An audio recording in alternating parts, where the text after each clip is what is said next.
42 வயதுலயும் எல்லார் மனசுலயும் இடம் பிடிக்கக்கூடிய இந்த ஹீரோயினுடைய சொத்து மதிப்பு எவ்வளோன்னு தெரியுமா?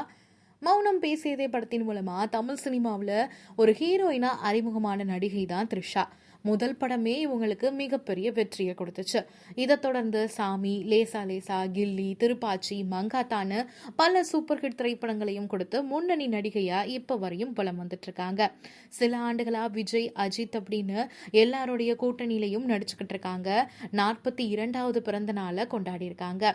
22 வருஷம் ஆகிடுச்சு இவங்க சினிமாவுக்கு வந்து. ஆனா இன்னுமே ஒரு முன்னணி நடிகையா தான் இருக்காங்க. இந்த நிலையில இவங்களுடைய சொத்து மதிப்பு குறித்த தகவல்களும் வெளிவந்திருக்கு. இவங்களுடைய சொத்து மதிப்பு கிட்டத்தட்ட 140 கோடி அப்படின்னு கூறப்படுது. ஒரு திரைப்படத்துல நடிக்க 10 கோடியில இருந்து 12 கோடி வரையும் சம்பளம் வாங்கிட்டு இருக்காங்களா.